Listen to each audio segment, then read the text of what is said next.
ke-22 kali ini kita menyajikan seminar sains dan teknologi dengan judul, ini kalau bahasa Inggrisnya salah, maafin ya, The Art of War, Stem Cell versus COVID-19. Begitu ya, dengan narasumber hebat kita, Bapak Dito Anurogo MSc, yang kebetulan berada di mana Pak Dito? Lagi di Taiwan ya. Jadi kita video call dari Thailand dan Indonesia. Beliau adalah dosen Fakultas Keguruan Ilmu FKIK. Fakultas Kedokteran dan Ilmu Kesehatan. Oh, Fakultas Kedokteran dan Ilmu Kesehatan Universitas Muhammadiyah. Gitu ya? Iya. Dan sedang studi S3 di IPCTRM TMU Taiwan. Dan juga penulis produktif berlisensi BNSP. Yang akan dipandu oleh moderator yang masih sangat muda nih, Bapak, panggilnya Bapak apa Mas ya? Mas aja deh, Mas Radi Siriwa, mahasiswa Fakultas Kedokteran Universitas Hasanuddin Makassar. Untuk mengefisienkan waktu, saya persilahkan Mas Radi untuk memandu acara ini. Silakan. Oke, baik. Ibu, terima kasih atas kesempatan yang telah diberikan. Assalamualaikum warahmatullahi wabarakatuh dan selamat siang untuk kita semua. Pertama-tama yang terhormat Ketua Ikatan Guru Indonesia Takalar, Haji Idris SPD MPD. Yang terhormat Sekretaris Ikatan Guru Indonesia Takalar, orang tua saya Pak Muhlistika SPD MM. Yang saya hormati pemateri kita yang sangat luar biasa pada siang hari ini, Dr. Dito Anurogo, Magister Sains, dan seluruh orang tua saya, para dokter-dokter hebat dari seluruh institusi pendidikan di seluruh Indonesia. Perkenalkan, saya Muhammad Radi Siriwa, sekarang sebagai mahasiswa semester 5 di Fakultas Kedokteran Universitas Hasanuddin. Alhamdulillah, puji syukur kita panjatkan kehadirat Allah Subhanahu wa taala yang masih melimpahkan kita beribu-ribu nikmatnya, terutama nikmat kesehatan yang tentunya menjadi sangat penting di tengah pandemi seperti saat ini, dan juga nikmat kesempatan sehingga kita bisa untuk mendapatkan khazanah ilmu pengetahuan baru tentang bagaimana penanganan daripada COVID-19 ini. Tak lupa pula kita kirimkan salawat serta salam ke haribaan junjungan kita Nabi Muhammad SAW yang telah membawa kita ke zaman yang penuh ilmu dan peradaban seperti saat ini. Jadi insya Allah pada hari ini, pada siang hari ini, kita akan diberikan materi oleh pemateri kita yang sangat luar biasa mengenai salah satu metode penanganan COVID-19 yang sangat manjur atau sangat bisa kita manfaatkan sebagai modalitas terapi untuk COVID-19 itu sendiri melalui stem cell atau sel punca. Sebelum saya berikan kepada pemateri untuk membahas materi yang akan disajikan, saya akan membacakan CV pemateri terlebih dahulu. Jadi pada siang hari ini kita kedatangan pemateri yang sangat luar biasa. Beliau bernama Dr. Dito Anurogo, Magister Sains.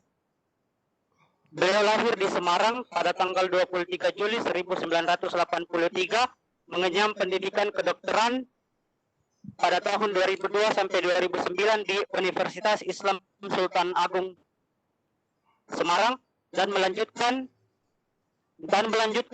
pendidikan magister di Universitas Gadjah Mada pada tahun 2015 sampai 2017. Sekarang ini beliau melanjutkan studi doktoral atau S3 di Taipei Medical University pada program International Program for Cell Therapy and Regeneration Medicine.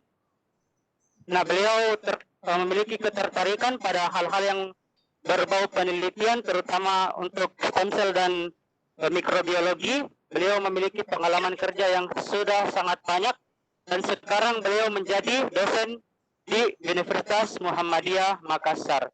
Beliau juga telah melalui beberapa proses pelatihan seperti ATLS, ACLS, dan ANLS. Beliau telah memiliki banyak prestasi seperti Gadjah Mada Award, Sid Grand Award, Widow Award, dan Holy Award pada tahun 2008. Beliau juga menjadi salah satu penulis buku, sudah menulis buku lebih dari 22 buku, publikasi lebih daripada 333 artikel, dan publikasi saintifik lebih dari 88 manuskrip.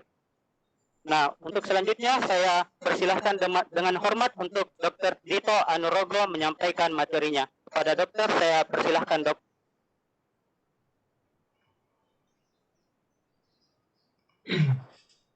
Baik, Assalamualaikum warahmatullahi wabarakatuh. Waalaikumsalam warahmatullahi wabarakatuh. Ya, alhamdulillahirrahmanirrahim. Wassalatu wassalamu ala asyrafil anbiya'i wal mursalin Sayyidina Nabi Muhammadin sallallahu alaihi wasallam. Yang pertama-tama, marilah kita bersyukur pada Allah Subhanahu wa Ta'ala, karena hanya atas rahmat dan karunia dari Allah lah kita dapat bersama-sama bertemu meskipun via webinar pada kesempatan yang sangat berbahagia kali ini. Yang kedua, marilah kita panjatkan sholawat dan salam kepada Rasulullah Sallallahu Alaihi Wasallam, kepada para sahabat serta para pengikutnya yang setia hingga akhir zaman. Tak lupa pula saya sampaikan besar-besarnya rasa terima kasih atas undangan yang diberikan kepada saya, terutama dari Ikatan Guru Indonesia atau IGI Kabupaten Takalar Provinsi Sulawesi Selatan. Jadi pada kesempatan yang berbahagia kali ini saya akan menyampaikan berbagi sedikit materi tentang The Art of War, Stem Cells versus COVID-19. Jadi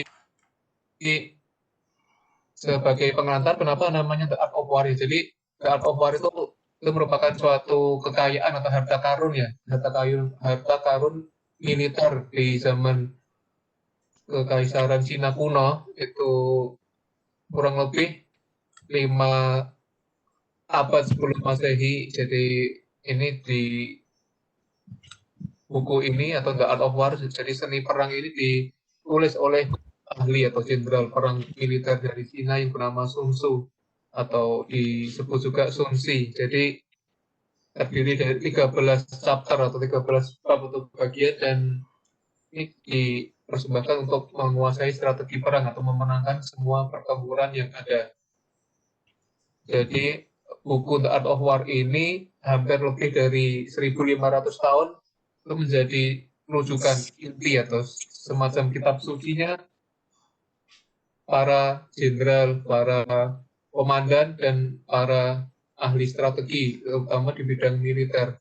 Dan sekarang ini kita juga sebenarnya sedang menghadapi perang, dalam tanda kutip ya, perang yang near militer. Jadi perang yang kita hadapi ini perang melawan COVID-19. Jadi ini near militer, jadi lebih dahsyat karena musuh kita tidak tampak di depan mata, tetapi mematikan, dan mereka mengetahui keberadaan kita, tapi kita tidak tahu ya. Maksudnya tidak tahu, kita tidak bisa mendeteksi musuh dengan mata telanjang, dengan mata biasa. Jadi itu bisa deteksi lewat mikroskop gitu. Jadi itu kenapa nama atau judul serial webinar pada kali ini adalah The Art of War. Jadi strategi perang, jadi perang militer. Jadi salah satu intisari dari buku The Art of War itu adalah kenalilah musuhmu ya. Jadi kenalilah musuhmu, dalam hal ini kita akan mengenali bagaimana karakteristik nanti tentang coronavirus itu, kemudian apa sih sebenarnya yang bisa menaklukkan virus corona ini, dan dalam perspektif biologi molekuler. Dan kebetulan saya juga sedang studi di IPCTRN, Taipei Medical University, untuk mempelajari tentang stem cell. Mari kita bahas satu persatu, yaitu tentang stem cell ya. Jadi sekedar diketahui saja ini stem cell. Apa sih sebenarnya stem cell itu? Jadi stem cell itu sudah ada sebenarnya sejak lama ya, baru dikembangkan atau dipopulerkan oleh Shinya Yamanaka pada tahun 2002 dan Robert J. Gordon. Itu sebenarnya saat beliau berdua meraih Nobel di bidang kedokteran, Nobel Prize. Jadi keduanya ini berhasil mengisolasi beberapa atau mengkarakterisasi sel-sel yang baru yang diproduksi melalui sel-sel induk. Jadi namanya dinamakan stem cell atau prosesnya. Jadi stem cell itu akar katanya adalah stem dan sel. Jadi sel yang berasal dari stem atau batang, jadi atau sel induk ya. Dari situ dilakukan suatu proses yang namanya induced pluripotent stem cell. Dan dari situ kita bisa mengkarakterisasi bagaimana stem cell itu nanti akhirnya bisa berproses dan akhirnya digunakan untuk berbagai macam keperluan, bisa untuk anti-aging, antivirus, kemudian bisa untuk regenerasi, bisa untuk drug discovery atau penemuan obat, dan juga untuk keperluan lainnya. Kemudian hal-hal yang menarik tentang stem cell ini bisa kita baca di jurnal itu. Jadi beberapa tahun ke depannya ini stem cell terapi itu menjadi suatu topik riset yang saintifik dan sangat menjanjikan ya. Jadi ini terapi yang sangat menjanjikan dan juga memiliki berbagai macam potensi keunggulan dan juga menjanjikan ribuan harapan. Jadi perkembangannya ini sudah sangat begitu pesatnya, dan terapi yang berbasis sel ini tentunya diikuti oleh langkah-langkah yang saintifik dan di laboratorium yang dikendalikan oleh berbagai macam derivat serta kultur dari sel stem cell itu sendiri.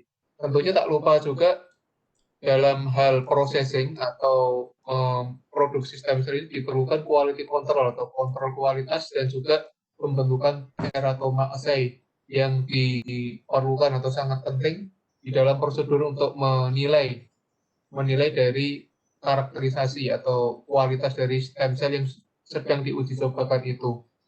Dan otomatis berbagai macam metode dan berbagai macam penggunaan dari stem cell ini itu sangat diperlukan. Salah satunya melalui media culture atau media kulturnya itu untuk memungkinkan kondisi lingkungan yang sangat stabil ya, jadi sangat kondusif untuk diferensiasi dari stem cell itu.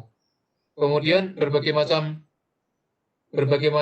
perkembangan atau potensi dari stem cell ini bisa dikarakterisasi melalui berbagai macam strategi atau langkah-langkah, yang berarti bahwasanya stem cell unipotent ini tidak bisa berdiferensiasi sebagai berbagai macam bentuk sel-sel sebagaimana pluripotent yang lainnya. Mungkin bisa ke atas Mas yang sebelah kanan. Ya, jadi ada yang namanya karakteristik pluripotent stem cell. Ini bisa membelah atau dibagi dan berdiferensiasi. Jadi berdiferensiasi itu maksudnya satu sel bisa berubah menjadi beberapa macam sel dari organisme. Jadi totipotensi ini memiliki diferensiasi yang sangat tinggi dan juga berpotensial yang membolehkan sel-sel untuk membentuk embrio serta struktur yang ekstra embrio. Jadi salah satu contoh dari sel totipotent ini adalah zigot ya, yang dibentuk setelah sperma membuahi sel telur. Kemudian sel-sel ini berkembang menjadi bentuk dari 3 lapis germinal, lalu membentuk plasenta. Setelah sekitar 4 hari, ini namanya lapisan sel massa di inner, lapisan dalam blastokis ini menjadi pluripotent. Dan struktur dari blastokis ini akhirnya menjadi sumber dari sel-sel pluripotent. Dan perlu diketahui pula bahwasanya sel atau stem cell pluripotent ini membentuk sel-sel dari semua lapisan germinal, tetapi tidak struktur ekstra embrionik, misalnya plasenta. Jadi contohnya embryonic stem cell atau ISC ini berasal dari embrio preimplantasi sel massa yang di lapisan bagian dalam. Kemudian pluripotent dari ESC ini berlanjut dan akhirnya menjadi lengkap menjadi sel pluripotent, misalnya ESC ya, ESC itu maksudnya embryonic stem cell, dan juga IPSC, induced pluripotent stem cell, dan berakhir sebagai perwakilan atau representatif dengan sel-sel yang bersifat berbagai macam potensi, misalnya multisel, oligosel, atau unipotent cell. Kemudian satu dari metode ini ternyata bisa menilai aktivitas dan spektrum dari asai pembentukan teratoma itu. Dan IPSC ini ternyata secara artifisial atau secara buatan bisa di-generated, jadi bisa dibentuk dari sel-sel somatik dan mereka ini bisa berfungsi secara similar, jadi bisa berfungsi serupa dengan PSD ya, atau pluripotent stem cell. Dan penggunaan atau kultur mereka ini ternyata sangat menjanjikan sebagai terapi untuk mengatasi berbagai macam penyakit regeneratif. Jadi regeneratif itu maksudnya suatu penyakit yang akhirnya bisa membuat sistem regenerasinya itu bisa terganggu. Itu maksudnya regenerative medicine. Dan stem cell multipotent ini ternyata memiliki spektrum yang lebih sempit dari diferensiasi daripada PSC atau pluripotent stem cell, tapi setidaknya mereka itu bisa menjadi spesifik atau khusus dari sel-sel yang berasal dari sel induknya, yaitu spesifik sel lineage. Jadi contohnya adalah hematopoietic stem cell, maksudnya stem cell yang berasal dari sel-sel darah, yang akhirnya dapat berkembang menjadi beberapa tipe dari sel-sel darah. Jadi setelah berdiferensiasi, stem cell hematopoietik ini akhirnya menjadi oligopotent cell, dan diferensiasinya atau kemampuan diferensiasi ini ternyata bisa dihambat menuju sel dari lineage atau dari penurunannya, jadi sifat penurunannya dari sel induk ke keturunannya, pewarisan sifatnya itu. Jadi bagaimanapun juga beberapa sel yang bersifat multipotent itu ternyata mampu untuk mengkonversi atau berubah menjadi sel-sel tipe yang tidak berhubungan, yang akhirnya dinamakan menjadi sel-sel pluripotent. Jadi ini istilah pengenalan dulu. Jadi ada multipotent, ada totipotent, dan kita akan masuk ke istilah yang namanya oligopotent. Jadi kalau oligopotent stem cell ini bisa diferensiasi atau bisa berubah menjadi beberapa sel tipe. Misalnya ada yang namanya stem cell myeloid. Ini merupakan contoh yang dapat dibagi menjadi sel-sel darah putih, tapi bukan sel-sel darah merah. Itu yang namanya oligopotent stem cell. Kemudian ada yang namanya juga unipotent stem cell, itu dikarakterisasi atau diciri khaskan karena kapabilitas atau kemampuannya untuk berdiferensiasi yang sangat sempit. Ya, lanjut ke halaman berikutnya. Jadi oligopotent tadi bisa dibagi secara berulang, kemudian feature-nya ini jadi karakteristik khas mereka ini membuatnya menjadi kandidat yang sangat menjanjikan untuk digunakan sebagai terapi pada kedokteran regeneratif. Jadi sel-sel ini hanya dapat membentuk satu sel saja, tipe satu sel saja, misalnya dermatosit.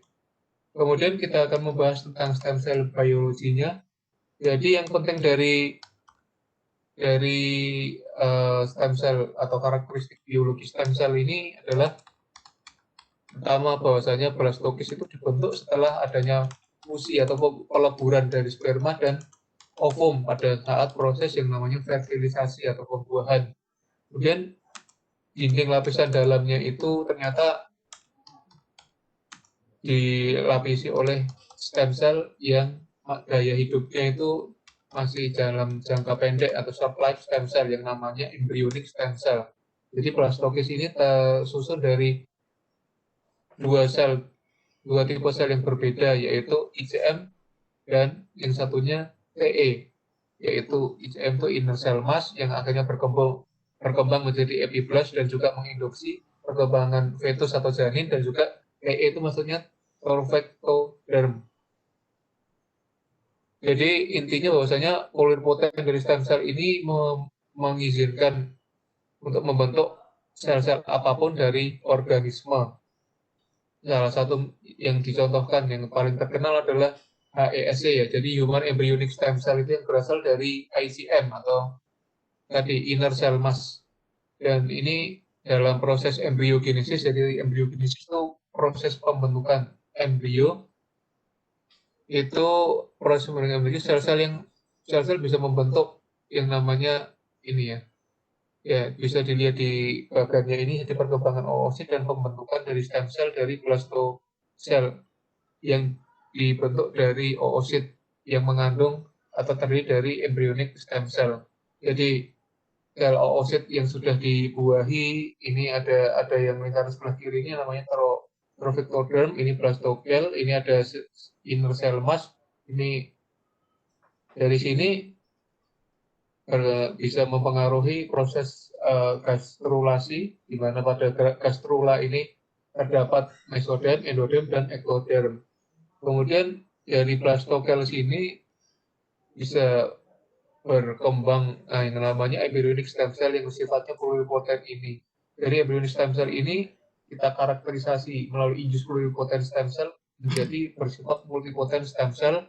Jadi dari embryonic stem cell ini akhirnya bisa terbentuk yang namanya ektoderm. Dari ektoderm ini bisa tumbuh atau berkembang menjadi sel otak dan sel-sel kulit. Dan masih dari embryonic stem cell yang bersifat pluripotent ini akhirnya multipotent stem cell bisa terbentuk lapisan endoderm yang akhirnya menjadi gut, lungs, dan liver di saluran untuk pencernaan atau makanan. Kemudian lungs itu paru-paru dan liver adalah hati.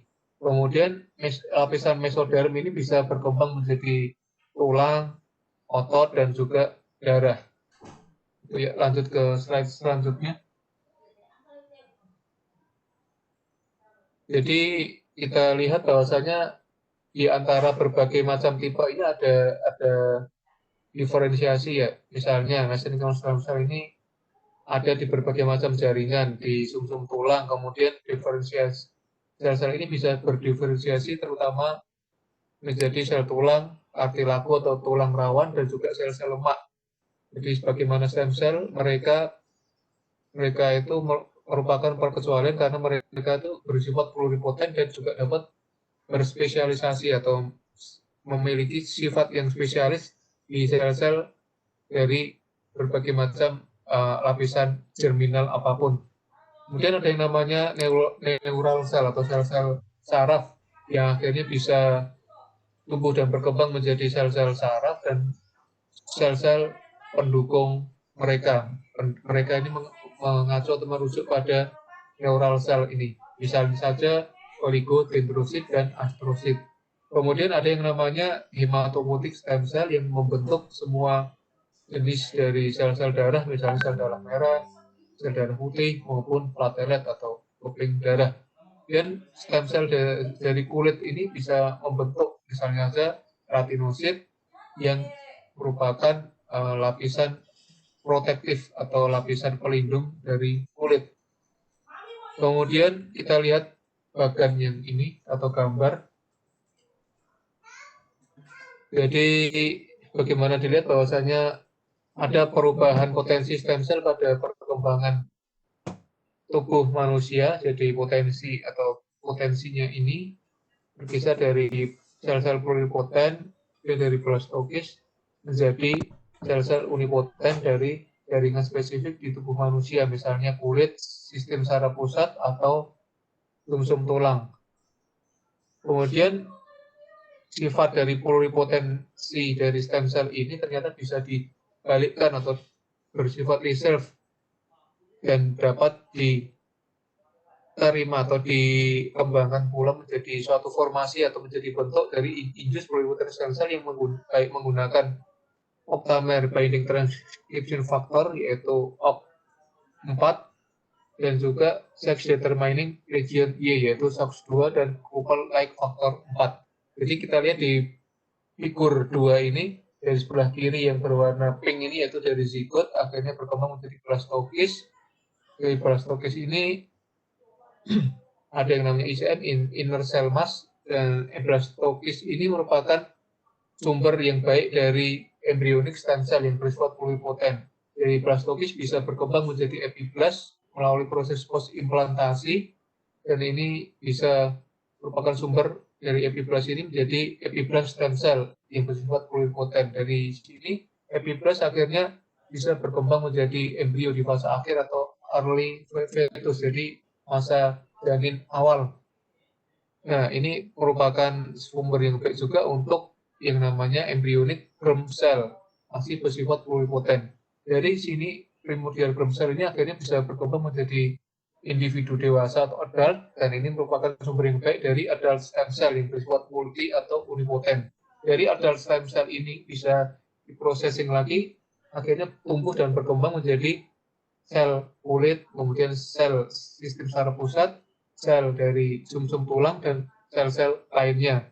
Dan bila ditambahkan berbagai macam faktor atau Yamanaka faktor, yaitu OCT4, SOX2, KLF4, dan MYC, itu melalui proses yang namanya induced pluripotent stem cell atau pluripoten. Ini akhirnya bisa dimanfaatkan sebagai sistem terapeutik yang namanya stem cell. Dan itu bisa dikembangkan salah satunya untuk mengatasi COVID-19. Nah, gitu ya. Silahkan ke halaman berikutnya. Ya, kita akan berbicara tentang quality control ya. Jadi kontrol kualitas dari induced pluripotent stem cell dan juga pengenalan dari berbagai macam perbedaan morfologisnya ya.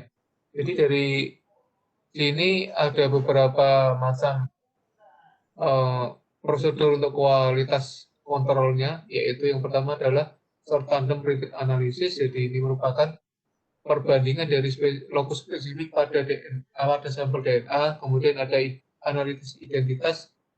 Jadi ini menghasilkan dari stem cell line contamination dan memerlukan assay untuk identifikasi sel lainnya. Kemudian ada yang namanya residual vector testing. Ini hanya suatu vector ring programming saja yang terintegrasi ke host genome dan juga bersifat sangat berbahaya atau hazardous. Dan ini kehadiran ini merupakan prosedur yang bersifat mandatori.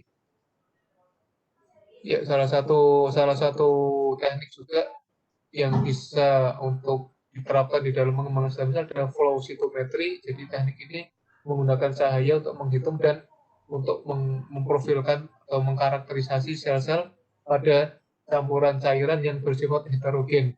Kemudian ada yang namanya juga phenotypic pluripotency assay. Jadi ini untuk mengenali berbagai macam sel yang tidak terdiferensiasi dengan baik, dan ini penting untuk kesuksesan terapi stem cell.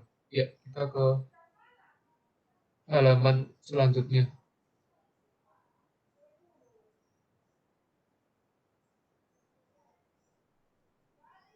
Di sini akan berbicara sedikit tentang ini prosedur passaging dari ini ya, stem cell ini atau sel passaging. Jadi sel passaging itu maksudnya bagaimana sel itu melalui jalannya, maksudnya melalui jalan itu jadi mekanisme bagaimana sel ini menuju misalnya dari tempat A menuju tempat Z begitu. Jadi ada beberapa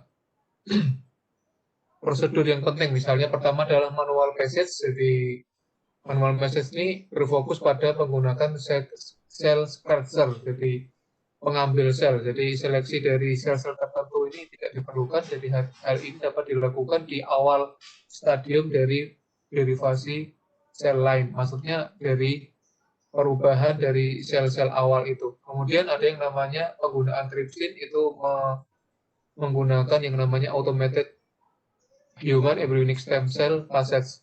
Jadi yang diperlukan adalah good manufacturing practice atau GMP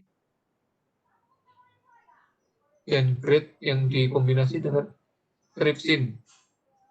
Kemudian ada yang namanya ETA ya. ETA itu ethylene diamin tetraacetate acid. Jadi ETA ini secara tidak langsung menekan hubungan antara sel dengan sel melalui proses yang namanya kelasi divalent cation. Dan supresi mereka ini, jadi supresi atau penekanan ini akhirnya bisa mempromosikan, bisa meningkatkan disosiasi sel. Ini ada berbagai macam metode kultur tradisional yang digunakan untuk human embryonic stem cell, misalnya fibroblast embryonic mouse atau MEFS, yang merupakan suatu lapisan feeder. Lapisan feeder itu semacam lapisan perangsang atau menstimulasi, dan juga serum bovin, serum dari sapi sebagai mediumnya. Ian Martin et al. Martin dan kawan-kawan ini mendemonstrasikan human embryonic stem cell yang dikultur untuk adanya suatu produk-produk animal yang mengekspresikan asam sialit pada kasus non-human, bukan manusia, kemudian N-glycosyl neuroaminic acid atau NeuGC, dan juga feeder layers-nya ini mencegah proliferasi atau berkembang biaknya stem cell ini yang secara tidak terkendali dengan faktor-faktor misalnya yang namanya LIF ya, leukemia inhibitor faktor. Kemudian kita lanjut ke halaman berikutnya. Ini kita lihat gambar ini dulu, naik sedikit lagi. Ya, kita lihat di gambar ini bahwasanya terjadi diferensiasi spontan dari human embryonic stem cell yang menyebabkan pembentukan populasi sel heterogen. Jadi ada beberapa hasil yang berbeda. Bagaimanapun juga ketika sinyal-sinyal ini sudah berkomitmen dalam bentuk faktor-faktor yang soluble dan juga kondisi-kondisi kultur pada proses stem cell ini. Dan mereka ini bisa diaplikasikan dan juga memungkinkan terjadinya proses seleksi dari sel-sel progenitor. Kita lihat dari sebelah kiri atas, di bawahnya yang kotak biru ada ungunya di sebagai nukleus ini, embryonic stem cell. Ini bisa menghambat multiplikasi dari embryonic stem cell. Dari sini ke kanan lagi ini akhirnya terbentuk suatu campuran dari sel-sel yang telah terdiferensiasi dengan beberapa sel-sel progenitor. Dan dari kotak-kotak yang ungu di tengah, garis merah, ini bisa memproduksi sejumlah besar atau beberapa sel-sel matur dalam bentuk yang murni. Dan yang garis hijau melalui proses seleksi, jadi embryonic stem cell ini setelah diseleksi akhirnya bisa terbentuk beberapa menjadi progenitor sel yang akhirnya bisa disebut juga mesenchymal cell. Tapi juga yang perlu diwaspadai dari embryonic stem cell ini, kalau terus berproliferasi maka akan terbentuk sel tumor. Jadi salah satu efek samping atau side effect dari embryonic stem cell. Ya, ke halaman selanjutnya.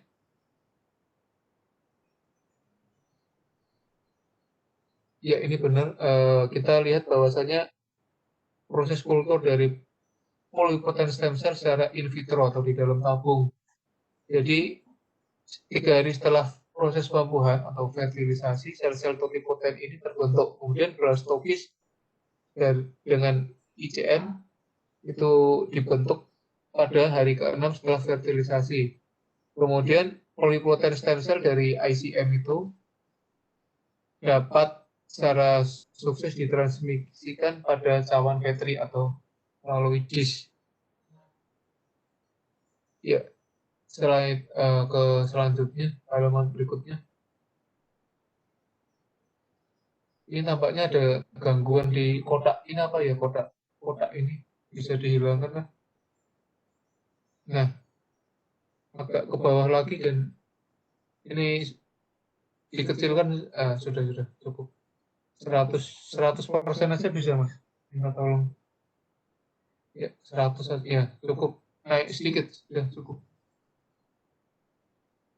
Jadi kita lihat bahwasanya di situ ada yang namanya retroviral mediated transduksi. Jadi proses transduksi yang diperatari oleh retrovirus. Ini proses ini menginduksi poliproten di dalam suatu sel-sel somatik pasien ya, yang sudah diisolasi. Kemudian sel-sel target itu akhirnya kehilangan somatik sel mereka dan sekali lagi menjadi bersifat pluripotent dan dapat diferensiasi menjadi sel-sel tipe apapun dari tubuh manusia.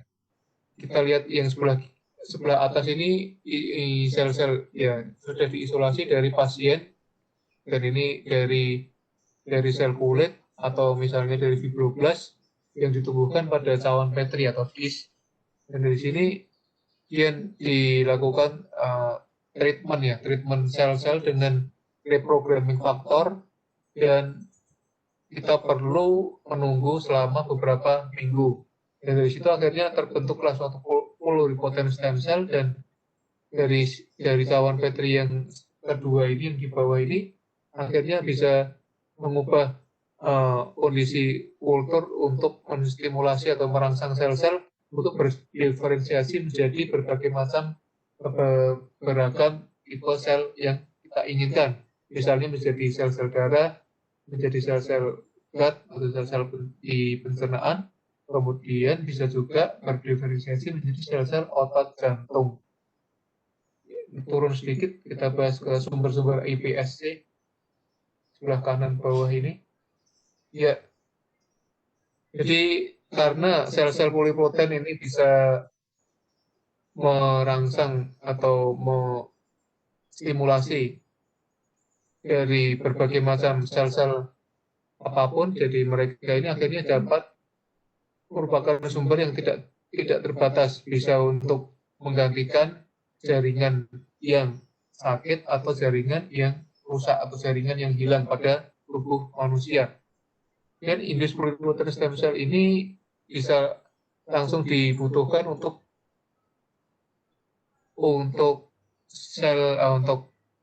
memenuhi kebutuhan pasien atau sel-sel pasien ini, dan mereka bersifat autologus dan tidak lagi degenerate, tidak lagi memiliki risiko apapun dari rejeksi imun. Ya, ke slide berikutnya, halaman berikutnya.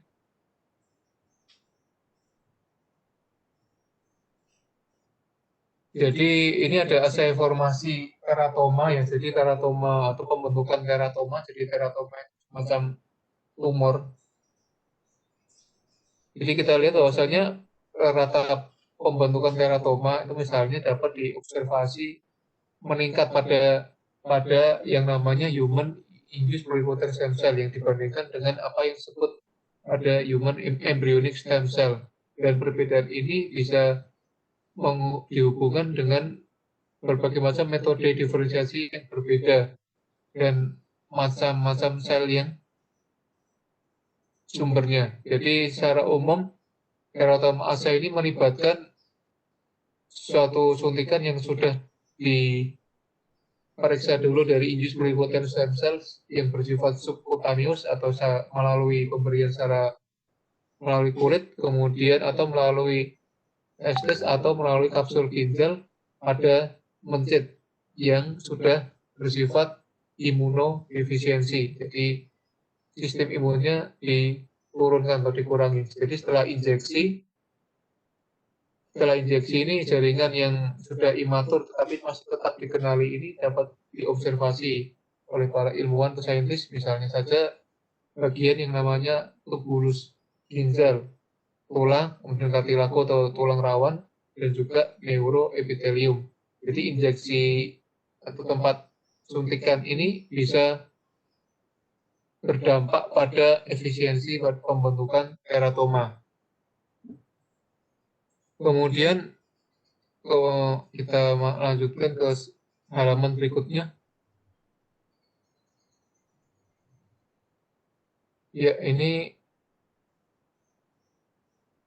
salah satu dari contoh sukses ini terapi small molecule cell atau terapi sel molekul yang kecil adalah adanya sifat dari jalur Hedgehog ini yang bersifat antagonis dan agonis. Jadi mereka tuh mengacu ke terapi-terapi sel molekul kecil ini ternyata sangat bermanfaat untuk regenerasi motor neuron.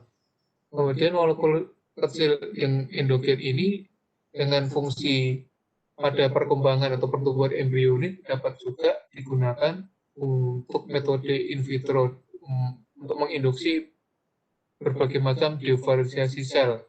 Misalnya saja asam retinoat yang bertanggung jawab untuk membentuk atau mempolakan, jadi mempolakan sistem-sistem persarafan secara in vivo. Dan menariknya pula bahwasanya pembentukan sel retinal yang sudah diinduksi ini ketika prosedur laboratorium ini ternyata terlibat atau termasuk atau tergolong di dalam human embryonic stem cell pula. Dan efikasi itu maksudnya kemujaraban dari faktor-faktor diferensiasi itu ternyata tergantung berbagai macam maturitas fungsional, efisiensi, dan akhirnya juga mengintroduksi, jadi mengenalkan berbagai macam sel-sel yang telah diproduksi diproduksi secara in vivo, secara ekuivalen, dan secara topografinya faktor-faktor ini semua itu dapat mempengaruhi fenotip di sel-sel di masa mendatang. Kemudian pengendalian dari sinyal-sinyal biokimiawi, biofisikal, dan juga lingkungan biofisik itu merupakan suatu petunjuk atau guideline yang baik dari human embryonic stem cell, proses diferensiasi human embryonic stem cell, dan juga merupakan suatu faktor penting di dalam itu mengkultur stem cell. Ya, kita lanjutkan ke halaman berikutnya.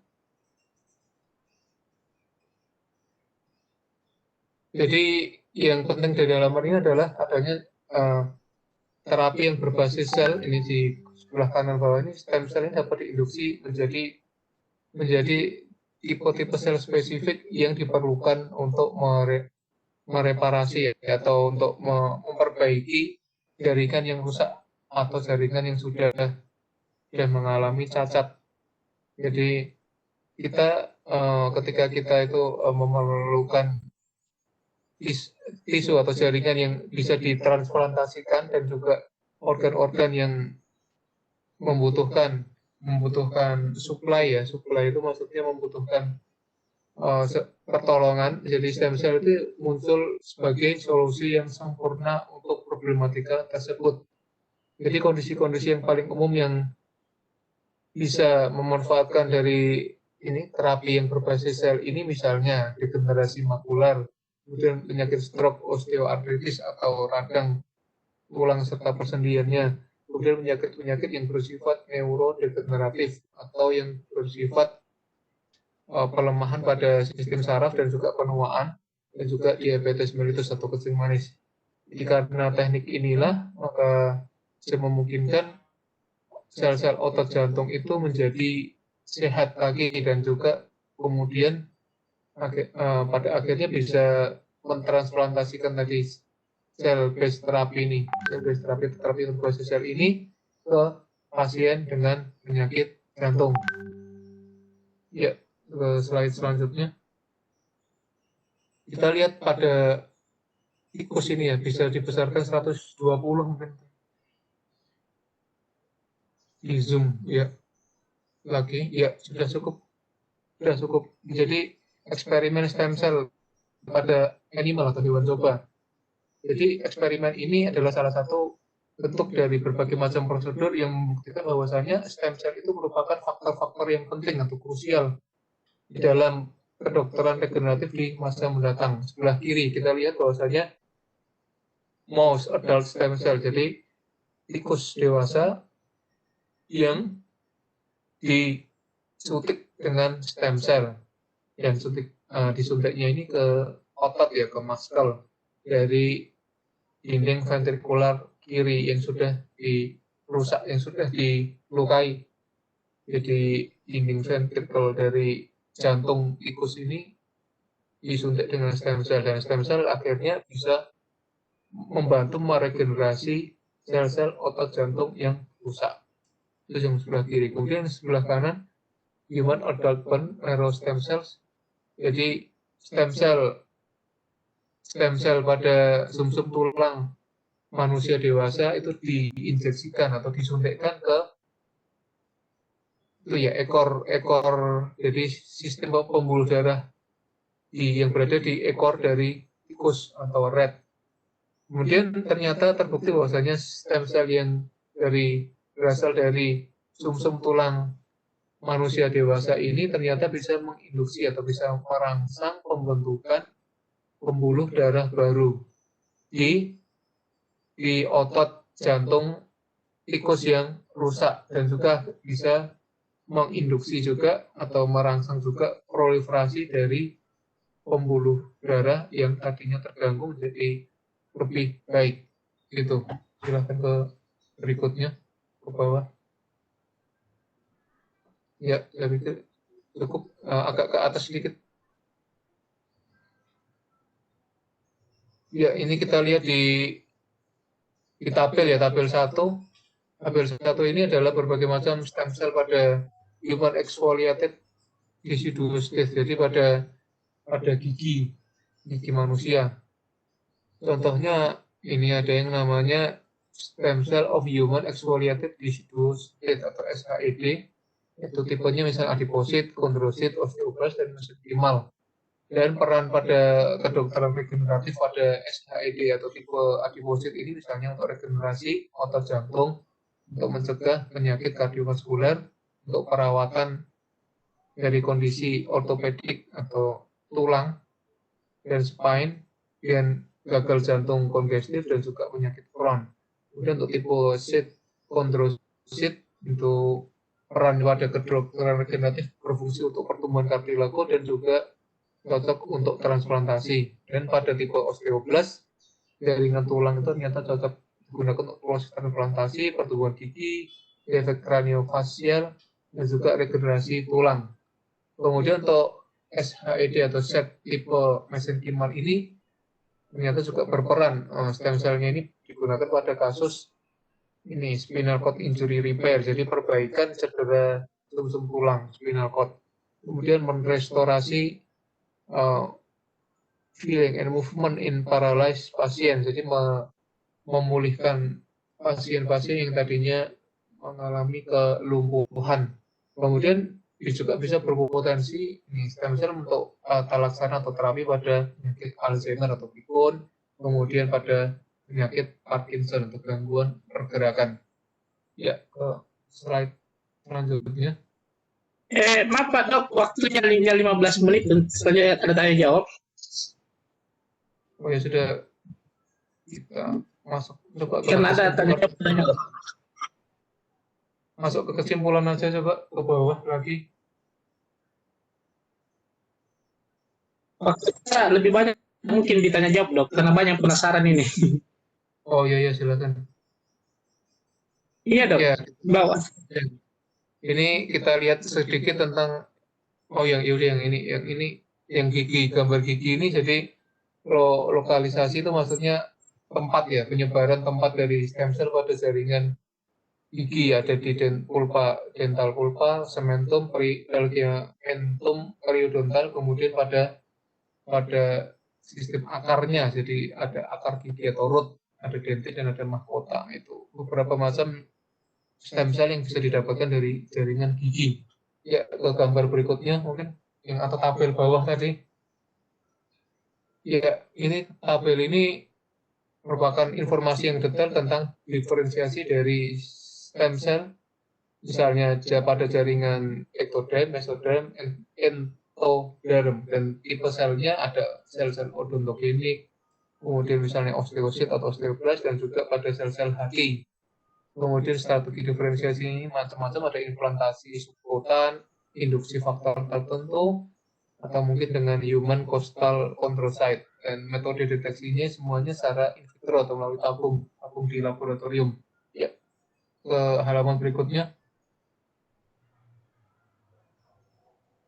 Lanjut saja halaman berikutnya. Ya, lanjut ya, ini ada gambar. Jadi ini penggunaan dari stem cell pluripotent inner cell mass. Agak naik sedikit sama diperbesar gambarnya 140%.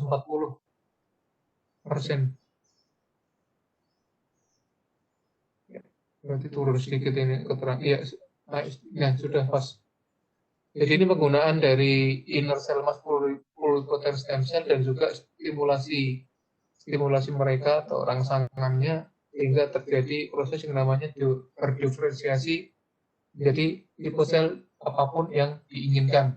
Jadi ketika sperma dan sel telur itu bergabung, kemudian terbentuklah embrio selama 5-7 hari. Dari embrio itu kita lihat terbentuk blastopis, dari situ akhirnya bisa kita remove, kita hilangkan inner cell mass-nya, dari situ ditumbuhkan di sawan Petri atau dish, dan dari situ bisa kondisi kulturnya itu bisa diubah untuk menstimulasi sel-sel sehingga bisa diferensiasi menjadi tipe sel-sel apapun yang beragam, misalnya sel kulit, sel otot skeletal, dan juga sel-sel saraf atau sistem sarafan.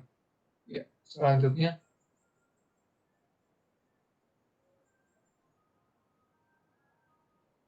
kita lihat pada kesimpulannya saja ya. Jadi intinya bahwasanya penyakit-penyakit neurodegeneratif yang tidak bisa disembuhkan ternyata saat ini bisa disembuhkan dengan terapi stem cell. Jadi induce atau pluripotent stem cell ini, jadi proses induce pluripotensi ini ternyata memungkinkan penggunaan sel-sel dari pasien itu sendiri. Jadi tisu bank atau bank jaringan akhirnya ini menjadi populer dan karena bisa mengumpulkan berbagai macam sel yang merupakan sumber dari kedokteran regeneratif sebagai suatu proses, jadi proses perjuangan melawan penyakit-penyakit di masa mendatang. Jadi dengan adanya stem cell terapi ini dan juga keuntungan yang di bidang kedokteran regeneratif ini akhirnya bisa memperpanjang usia manusia dan juga bisa memperbaiki kualitas kehidupan manusia. Ya mungkin begitu saja yang bisa saya sampaikan. Sekarang silakan sesi tanya jawab. Baik dok, terima kasih banyak atas materi yang telah disampaikan dok. Untuk selanjutnya kita akan beralih ke sesi tanya jawab. Jadi saya persilahkan kepada seluruh peserta dari webinar ini yang ingin bertanya, mungkin bisa di raise hand ataupun langsung diaktifkan suaranya. Kepada seluruh peserta webinar untuk apakah ada yang ingin bertanya? Kalau di attendi belum ada raise hand, mungkin di kolom chat, Mas. Oh iya. Di kolom chat juga belum ada yang ingin Ini ada bertanya. Ibu Sarin ya. Ibu Sarin ada. Saya bantu bacanya. Iya, silakan dibacakan Pak Muklis. Vaksin kayak model suntikan kekebalan tubuh ini stem cell apa hubungannya Pak ya, Dok? Kan apakah ada kaitan antara vaksin-vaksin yang lagi ngetren ini dengan stem cell ini? Oh, iya. Langsung saya jawab saja ya. Iya dok, silakan. Ya, jadi sebenarnya berbeda itu kalau yang vaksin itu kan teknologinya dengan itu ya memakai nanovaksin atau nanopartikel atau nanomedicine, dan itu menggunakan suatu medium yang berbeda pula dengan stem cell. Jadi saya pikir berbeda. Ini dua hal yang berbeda antara stem cell dengan vaksin. Tapi pada prinsipnya melalui proses imunologi dan biologi molekuler. Intinya begitu. Jadi kalau vaksin itu nanti kita ada keterlibatan bidang yang namanya vaksinomics. Tapi kalau yang biologi molekuler ini bidang yang namanya selular atau regeneration medicine. Begitu saya pikir jawaban singkatnya. Jadi berbeda itu dua mekanisme yang berbeda. Ini dok saya bertanya, ini dari Pak Mulis. Ini Pak dok kan tadi belum dijelaskan secara spesifik itu yang stem cell yang COVID-nya dok. Mungkin bisa diberikan kesimpulan bagaimana metodenya sehingga COVID itu bisa disembuhkan dengan stem cell. Mungkin ini. Iya, iya, ini menarik sekali sebenarnya sudah ada di jurnal yang satunya tadi memang belum dibahas karena keterbatasan waktu. Jadi intinya bahwasanya stem cell itu bisa meredakan badai sitokin yang ada yang disebabkan oleh coronavirus itu sehingga tidak berlanjut menjadi proses kematian. Jadi badai sitokin itu kan salah satu akibat atau dampak jangka panjang adalah proses apoptosis atau kematian dari sel-sel tubuh dan juga sel-sel di paru itu akhirnya bisa menjadi nekrosis atau mati. Jadi secara sederhana atau bahasa awamnya, jadi virus corona itu kan menyerang sel-sel yang ada di paru-paru, kemudian jadi sel-sel parunya itu menjadi inflamasi atau bengkak, kemudian radang, akhirnya bisa menjadi itu ya ada timbunan cairan sehingga manusia yang terserang COVID itu menjadi sesak nafas karena di sel-sel di dalam paru-parunya itu banyak terisi cairan atau lendir-lendir yang sangat pekat yang diproduksi oleh virus itu. Nah, stem cell ini berusaha untuk menghindari proses virus itu agar tidak bisa menyerang sel-sel paru, terutama dalam proses itu yang namanya badai sitokin, salah satunya badai sitokin yang sangat dahsyat itu. Jadi kalau digambarkan di dalam bencana alam itu badai sitokin itu seperti tsunami ya, jadi tsunami itu bisa menenggelamkan jutaan manusia dan bahkan merobohkan gedung atau bangunan, menghanyutkan mobil atau bahkan menghanyutkan kapal yang beratnya ratusan ton gitu. Nah ini badai sitokin itu juga mirip itu, cuman ini yang dirusak adalah sistem parunya. Nah badai sitokin itu diharapkan bisa dihambat oleh tadi stem cell itu. Secara sederhana bisa diterangkan semacam itu. Ya, begitu penjelasannya. Oke, baik dok. Apakah dari Pak Muhlis sudah jelas? Sudah, silakan Indah. Di kolom chat banyak pertanyaan. Iya. Untuk selanjutnya dok, ada pertanyaan dari Ibu Indah Muftihatur Rahmah. Bagaimana cara kerja stem cell ini sehingga bisa memperpanjang umur manusia dan penyakit apa saja yang bisa disembuhkan? Nah, mungkin bisa dijelaskan dok.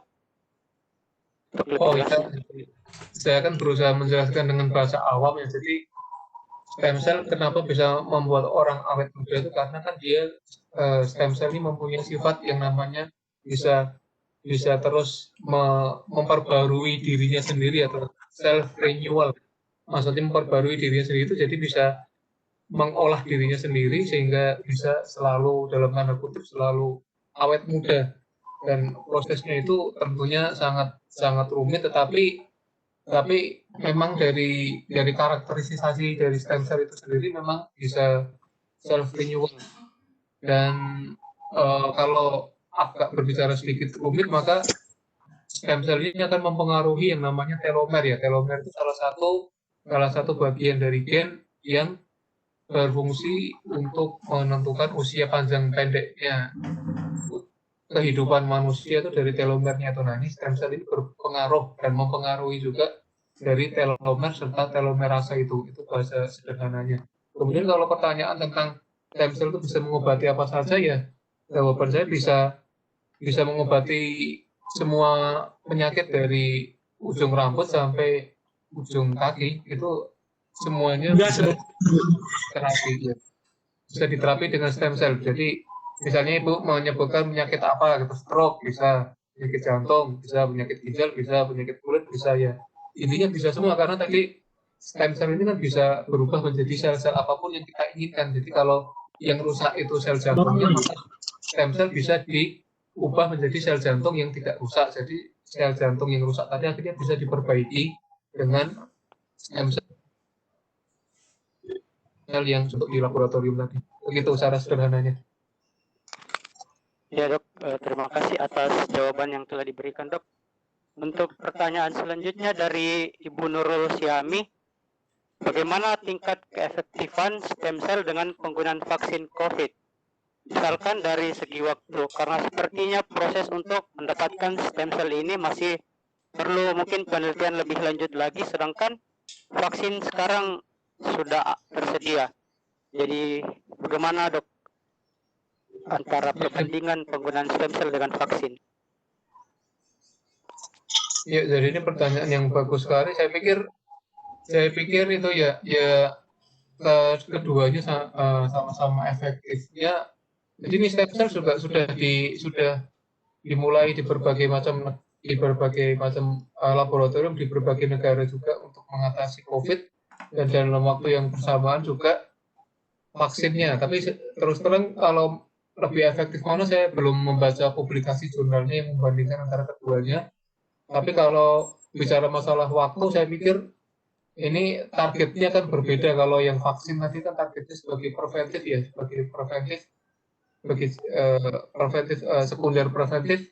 Kalau yang terapi stem cell ini itu tujuannya adalah sebagai terapi atau pengobatan. Jadi dua hal ini adalah dua hal yang berbeda, dan kalau masalah cost effectiveness-nya atau harganya otomatis ya saya belum tahu ada di pasaran kalau suntik stem cell untuk COVID itu berapa, dan vaksin saya juga itu nanti sepertinya akan disubsidi. Kalau vaksin akan disubsidi oleh pemerintah atau gratis ya. Jadi ini dua hal yang berbeda antara mekanisme pada vaksin dengan mekanisme pada stem cell. Itu jawaban sederhana saya. Maaf dok, jadi kalau stem cell itu disuntik juga ya dok, kayak vaksin? Tidak disuntikkan juga ya? Iya, disuntikkan. Oh, tapi di Indonesia sudah pernah diuji atau gimana dok, kalau di Indonesia? Yang stem cell ini? Sudah Pak, sudah diujikan di RSCM, sudah di UNER, Erlangga, dan juga di Undip di Karyadi ada gitu. Jadi di riset center terbesar di Unhas pun saya pikir sudah dikembangkan juga oleh dokter Marhain Harjo itu. Dan kalau di Surabaya itu ada yang namanya Dokter Purwati, spesialis penyakit dalam Vinasim. Kemudian kalau di UI itu ada namanya IMERI, jadi pusat riset centernya di bidang stem cell itu, yang ketuanya kalau nggak salah namanya Profesor Ismail, ortopedi, spesialis ortopedi.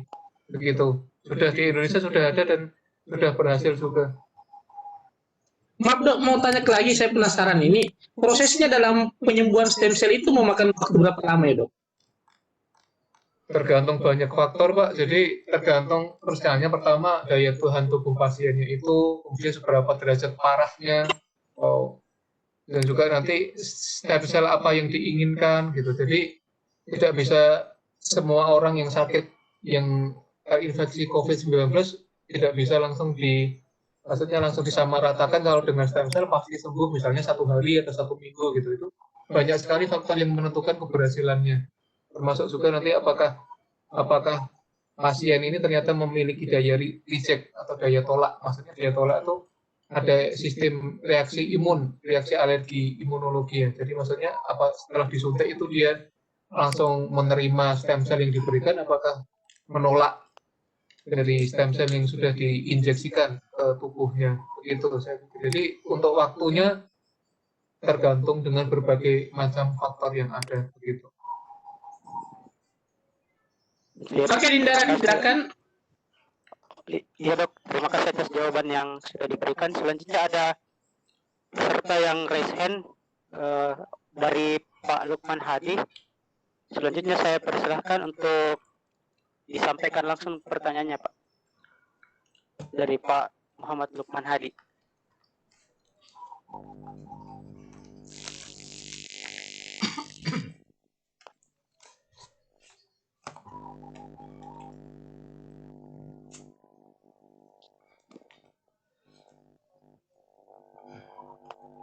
Permisi Pak Lukman Hadi, tidak kedengaran. Oh, ada Pak, ada dosis tertentunya. Dalam artian nanti pada misalkan disuntikan ke anak-anak itu apakah sudah melewati uji-uji sebelumnya, sehingga nanti kalau misalkan diterapkan ke anak-anak apakah sudah aman apa gimana. Terus yang pertanyaan kedua yang tidak kalah penting dalam menghadapi tatap muka ini, bagaimana kita semuanya, begitu dari guru, dari siswa, dari semua masyarakat, untuk welcome mengenai pembelajaran tatap muka ini yang rencananya insya Allah Januari, Dok. Nah, mungkin dokter mempunyai pandangan yang lain mengenai hal ini. Soalnya kalau kita bicara mengenai vaksin ini sudah dipaparkan oleh Bapak Presiden bahwasanya ini tidak main-main. Resikonya juga perlu pertimbangan yang terukur mengenai hal ini, Pak atau Dok. Oke. Nah, terima kasih untuk kesempatannya. Semoga kita semua sehat selalu, Dok ya. Amin. Nah, terima kasih. Assalamualaikum warahmatullahi wabarakatuh. Waalaikumsalam warahmatullahi wabarakatuh. Waalaikumsalam warahmatullahi wabarakatuh. Ya, terima kasih Pak Lukman Hadi atas pertanyaannya. Selanjutnya Dok, mungkin bisa dijelaskan. Ini pertanyaan yang bagus sekali dari Pak Lukman. Jadi yang pertama tadi tentang dosis untuk anak-anak, baik dosis vaksin maupun dosis stem cell, saya pikir itu sudah ada guideline ya, sudah ada konsensus dari para ahli, jadi sudah diukur berapa macam dosis yang efektif untuk mengatasi COVID, baik dosis dari stem cell maupun dosis untuk vaksinnya. Itu sudah ada penelitian dan insya Allah sudah diterapkan pada manusia.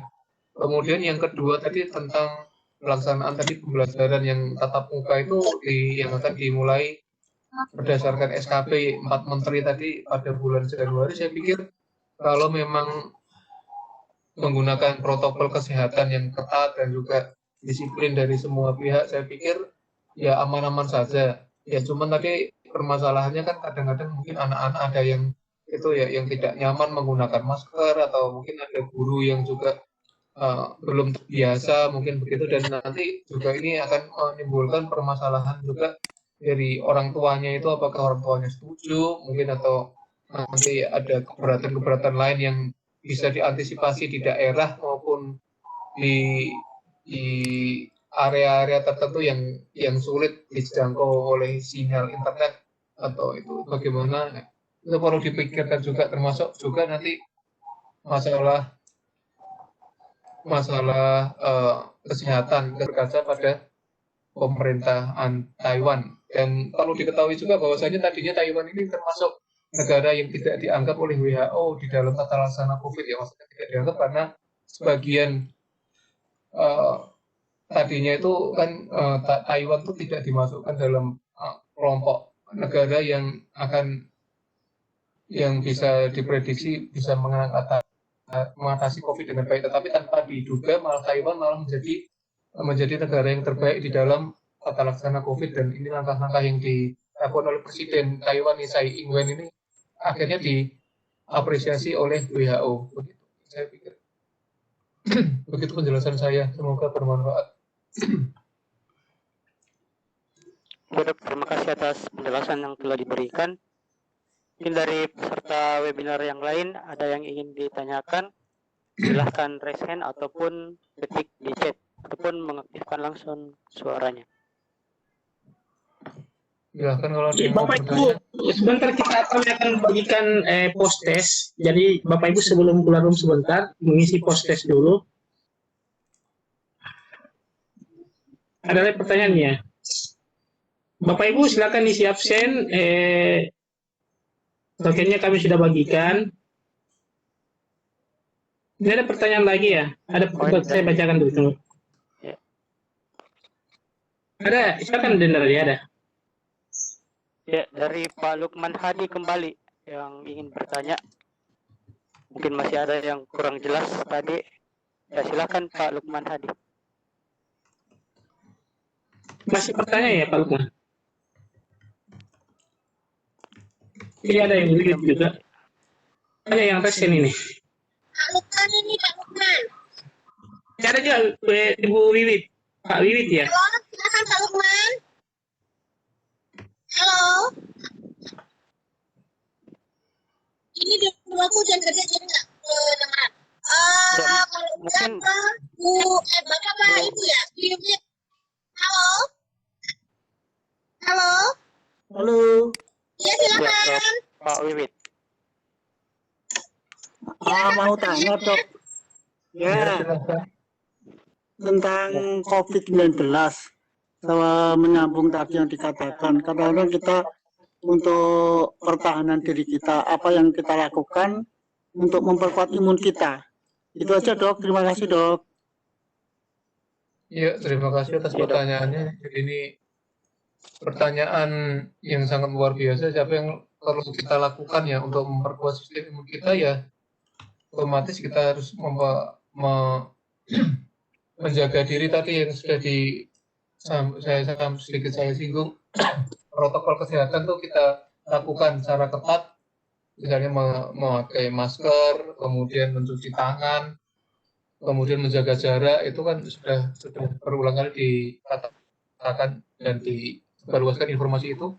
Kemudian kita juga menjaga kesehatan diri sendiri, jadi misalnya cukup tidur, kemudian cukup makan, cukup minum, cukup asupan gizi, dan juga cukup berolahraga, cukup beristirahat gitu. Jadi intinya semua sekarang kita berpulang kepada diri kita masing-masing ya. Jadi untuk menjaga diri ini dan juga menjaga kesehatan, menjaga pikiran ya. Jadi ini pikiran juga penting karena kalau ini pikiran ini banyak, misalnya kita dipengaruhi oleh banyak sekali faktor yang membuat kotor pikiran atau merusak hati, itu juga akan berpengaruh terhadap kesehatan.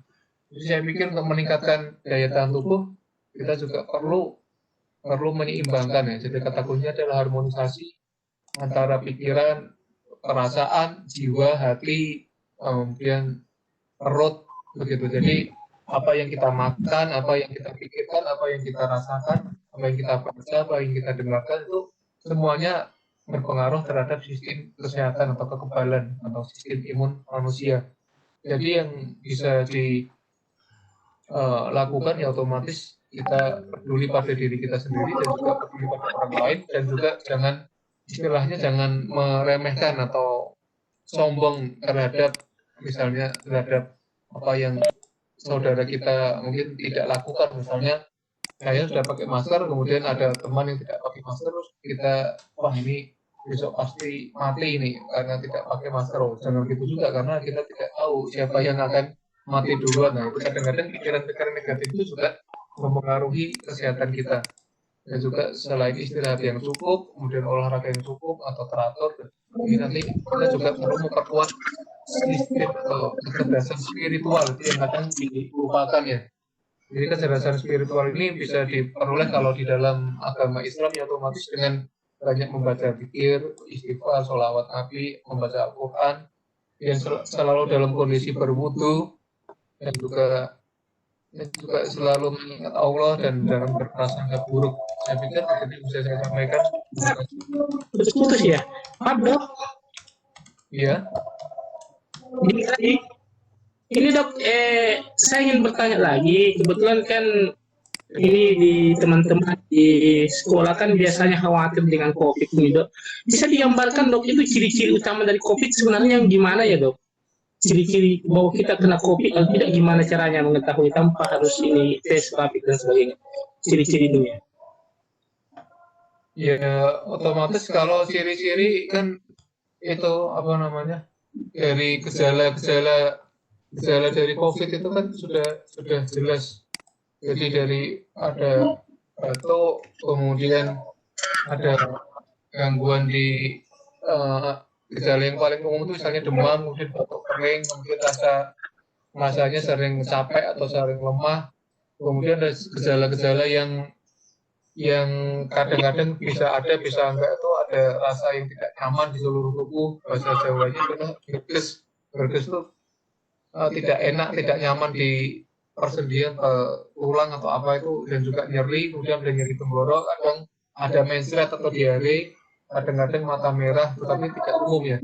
Dan sakit kepala atau pusing, kemudian penciuman atau hidung ini rasanya sudah mampet atau tidak bisa bernafas, atau mungkin daya penghidungnya berkurang atau daya penciumannya, dan juga merasakan ya. Jadi kalau tadinya mudah merasakan pedas, manis, asam, asin, itu berkurang, tiba-tiba lidah itu tidak bisa merasakan apa-apa.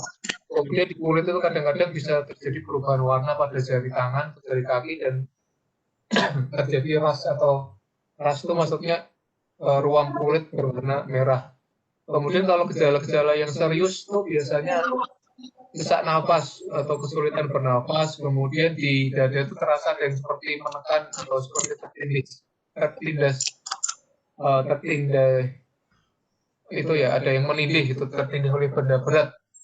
Kemudian kadang-kadang sampai ada yang tidak bisa berbicara atau tidak bisa bergerak sama sekali, dan itu gejala yang serius untuk terserang COVID. Dan yang pasti itu kalau dia pernah itu ya tidak memakai masker di ruangan, di mana satu ruangan itu ada misalnya ber AC tetapi tidak ada jendelanya dan tidak ada ventilasi udara atau sirkulasi udara, itu rentan sekali untuk terkena COVID-19.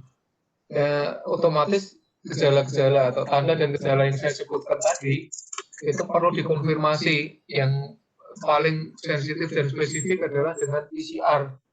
Dan PCR ini kan memang ya harganya relatif mahal ya, bisa mencapai 1 jutaan kurang lebih atau 900.000 sekali tes.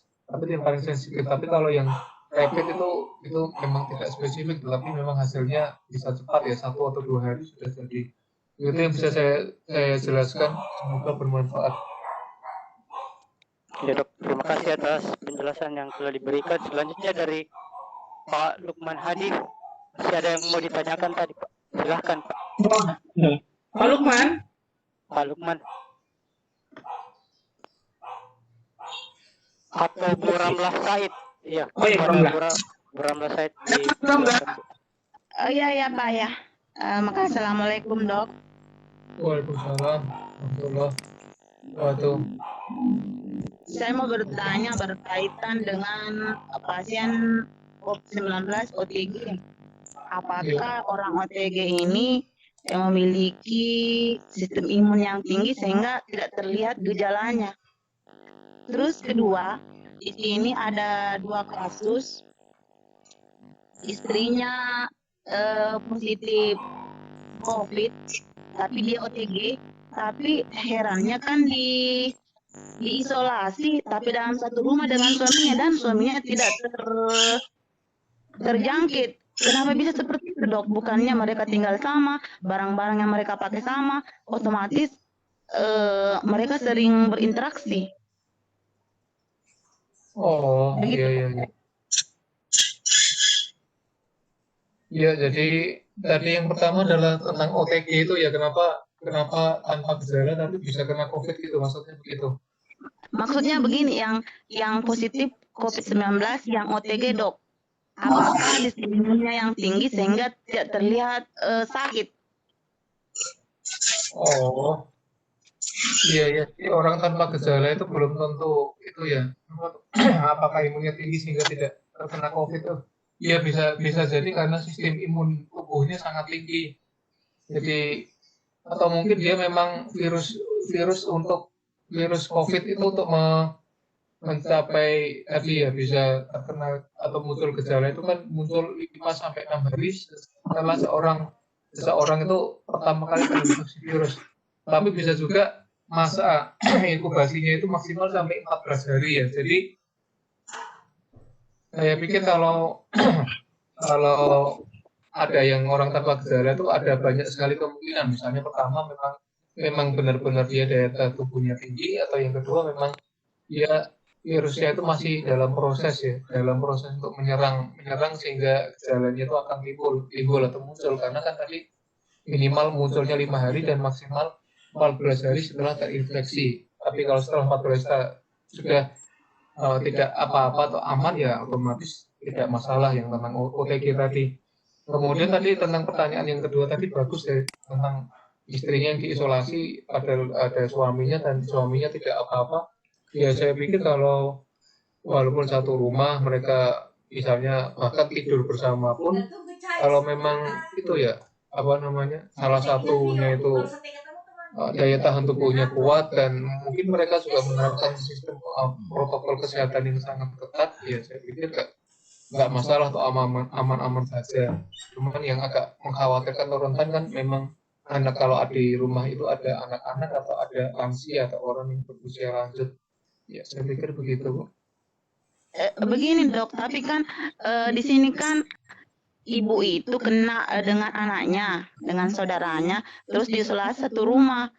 tapi hasil swabnya itu berminggu-minggu baru keluar dok kalau dia positif. Berarti otomatis dia sudah menularkan ke suaminya, tapi suaminya kok tidak kena-kena?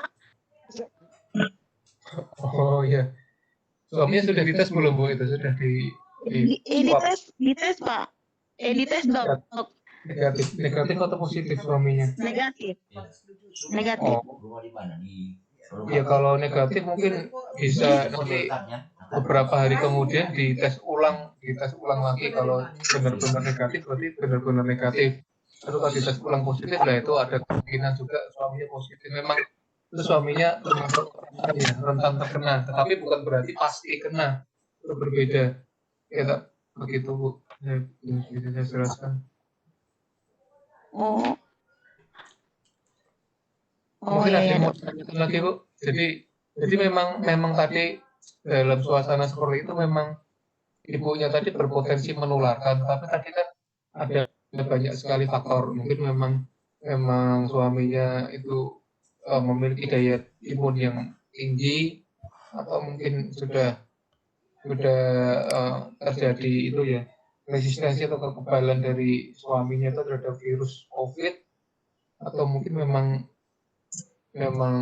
itu ya ada faktor-faktor tertentu, misalnya faktor tertentu itu tadi mungkin virusnya itu tadi masih dalam bentuk dorman itu maksudnya virusnya dalam bentuk inaktif tapi sudah ada di dalam tubuh, atau mungkin masih dalam tanda kutip masih melakukan strategi penyerangan gitu, jadi virusnya juga diam-diam masih menunggu kesempatan untuk menyerang sel-sel parunya itu. Jadi makanya saya sarankan kalau negatif ya mungkin diuji lagi atau dites swab lagi beberapa hari kemudian, misalnya seminggu atau 7 hari atau 14 hari kemudian. Kalau benar negatif, oh berarti memang benar negatif.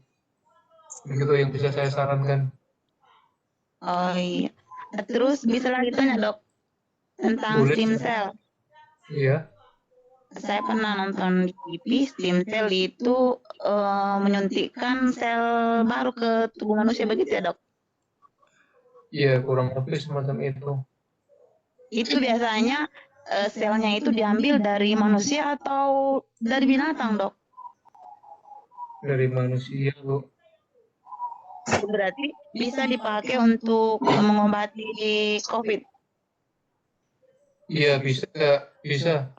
Untuk sumber stem cell sebenarnya bermacam-macam, makanya ada yang bisa diperoleh dari laboratorium, bisa dari hewan atau animal, hewan coba, bisa juga dari manusia, atau tergantung yang pakai otolog atau pakai yang bukan otolog begitu. Oh ya, makasih banyak dok. Iya Bu, sama-sama. Ya, Silakan kita. Ya, untuk pertanyaan selanjutnya saya persilakan ke Ibu Dewi Maisyarah. Ada ya? Ibu Dewi tadi resen. Bu Dewi ya? Tunggu saja. Bu Dewi, coba naikkan tangannya supaya ini. Oh ya. Ya, Silakan silakan. Ibu Dewi. Bunda Dewi silakan. Ya, Assalamualaikum warahmatullahi wabarakatuh. Waalaikumsalam. Warahmatullahi wabarakatuh. Ini saya tanya tentang keluarga yang kena COVID ya. Misalnya gini, seorang suaminya itu yang teridentifikasi positif gitu ya. Kemudian untuk keluarganya itu penanganan pertamanya untuk mengidentifikasi tertular atau tidaknya itu apa cukup dengan pakai rapid test saja gitu, atau harus dengan swab? Pertanyaan saya gitu aja. Iya, yang bagus ya otomatis dengan swab Bu. Jadi dengan PCR itu yang paling bagus ya. Itu jadi kalau pakai rapid itu memang itu validitas sama reliabilitasnya masih sangat rendah. Jadi di sini di Taiwan pun tidak percaya pada rapid ya, jadi lebih percaya pada swab atau PCR gitu. Iya, jadi di sini memang saya menemui kasus yang seperti itu. Jadi suaminya sudah terindikasi positif, sudah dinyatakan positif itu, tapi kenapa kok istrinya itu hanya rapid test, terus hasilnya juga tidak reaktif, lalu kok juga cuma disarankan isolasi gitu aja, tidak disarankan untuk pakai swab gitu. Nah ini kan apa tidak sama ya penanganan di mana-mana gitu loh. Saya heran gitu aja. Oh, Iya. ya mungkin ada itu ya kalau memang yang itu untuk preventifnya, memang kalau preventifnya memang isolasi, tetapi kalau untuk swab itu kan memang untuk memastikan atau menegakkan diagnosis Iya. apakah dia COVID-nya positif atau enggak lah. Mungkin ada faktor lain, misalnya terkendala biaya begitu Bu, atau apa begitu sehingga tidak di Kalau saya lihat biaya sih kemungkinan enggak Pak, karena kan keduanya ini juga ya cukup mampu lah kalau dilihat dari sisi ekonomi, sama-sama cukup lah, sama-sama bekerja, masalahnya juga gitu. Nah, kok ya tidak disarankan swab, saya itu heran gitu. Nah, kita yang satu instansi itu kan agak gimana gitu rasanya. Hanya dari dari hasil isolasi terus hari ke-15 sudah dibolehkan. Nah, hari ke-15 itu mestinya kan juga harus itu ya dari hasil swab ya untuk menyatakan tidak terkonfirmasi positif tidaknya juga. Iya. Ya, sebenarnya yang bagus memang swab Bu, itu akurasinya sangat tinggi dan itu memang sebagai golden standarnya untuk penegakan diagnosis COVID-19 gitu. Iya. Ya udah gitu aja. Yang paling saya sayangkan itu kok tidak sama gitu loh kebijakannya. Sehingga kan penularannya ya jadinya ya gimana gitu kan. Sulit untuk dicegah biar nggak melebar kemana-mana gitu kan. Iya. Iya. Kalau boleh tahu itu di daerah mana Bu? Ini saya di Jombang Pak. Oh, Jombang itu yang menyarankan tuh maksudnya pemerintah atau hanya warga biasa yang tadi untuk menyarankan isolasi? Dari rumah sakitnya juga tidak disarankan untuk swabnya gitu. Oh. Ini saya kok heran makanya gitu. Iya. Ya, jadi itu kemungkinan memang rumah sakitnya penuh Bu. Bisa gitu jadi ya. Iya, jadi atau mungkin kadang-kadang petugas medis itu kan juga sudah merasa, atau tenaga kesehatan di sana sudah sangat merasa kelelahan gitu ya. Jadi mungkin pada saat itu mereka memang sudah tidak ada ruangan lagi sehingga akhirnya diputuskan kok sudah isolasi mandiri di rumah saja, atau mungkin memang itu ya. Jadi memang atas rekomendasi dari dokter yang merawat mungkin memang belum ada indikasi untuk swab, mungkin begitu. Jadi karena tidak tergolong orang yang istilahnya sangat berisiko tinggi terkena COVID-19 mungkin begitu. Jadi memang ada banyak sekali pertimbangan. Gitu Bu. Iya. Karena yang teman-teman lainnya yang juga ada itu langsung ini minta di swab saja langsung ke Surabaya gitu. Ada. Jadi tidak dari RS-nya yang di sini tapi bisa disarankan ke Surabaya gitu. Nggak tahu ini yang gitu, saya gitu. Jadi gitu. Iya ya udah, terima kasih. Iya. Ya Dok, mungkin selanjutnya kita ke pertanyaan yang selanjutnya dari Pak Lukman. Masih ada yang ingin ditanyakan tadi? Silakan Pak Lukman. Pak Lukman dipersilahkan. Pak Lukman. Ini mungkin audionya bermasalah lagi Pak. Ini saya bacakan di kolom chat Pak Dokter, ada izin dari Ibu Dian. Jika kita sudah terkena COVID dan sembuh, apakah ada kemungkinan kita bisa kena lagi atau kita kembali ya Dok? Gimana itu? Iya, saya pikir meskipun kita sudah pernah terkena COVID, saya pikir kita bisa terkena lagi karena kan, karena kan daya tahan tubuh kita itu bisa naik, bisa turun, Pak. Begitu yang saya jawab. Jadi bisa, kalau sudah pernah terkena, ada positif, nanti suatu saat bisa positif lagi. Jadi jangan pernah gitu ya. merasa. Iya. Ini yang banyak kesalahannya ini dok, karena di tempat kami katakan bahwa kalau sudah sembuh nggak bisa kena lagi. Ini ya. Oh, itu kurang tepat. Termasuk orang kalau sudah divaksin pun nanti itu bukan berarti Halo. 100% ya. Jadi meskipun Halo, sudah Assalamualaikum. divaksin COVID itu tetap masih bisa terserang COVID lagi. Oh gitu ya, dok. Jadi kalau misalnya kita sudah divaksin masih ada kemungkinan kena ya dok? Bisa sekali Pak, Mas, bisa. Oh bahaya. Ya oke Pak Lukman, silakan Pak Lukman. Halo. Silakan Pak Lukman. Iya silakan. Terus suara saya terdengar, Pak? Iya terdengar. Silakan langsung Pak ke Pak Dokter. Iya. Oke, terima kasih. Dok, mau tanya lagi, Dok. Silakan. Ini sangat penting, Dok, ini deh, mengenai apa namanya COVID-19 ini, Dok ya. Yang pertama gini, Dok, apa namanya? Ini kan pandemi ini kan kurang lebih 8 bulan sampai 9 bulan, Dok ya. Iya. Ya. Ini orang tanpa gejala pun itu kena, Dok. Iya. Nah, terus kalau apa namanya mungkin ada tips, Dok, bagi kita bagaimana untuk identifikasi awal, Dok, bahwasanya oh ini kena atau belum kena, itu bagaimana apa namanya indikasi awalnya, Dok?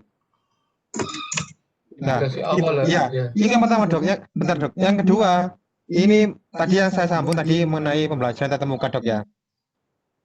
Nah, ini kan prediksi saya, ini kan pasti kalau anak-anak ketemu sama temannya pertama kali itu pasti ada rasa kangen, Dok.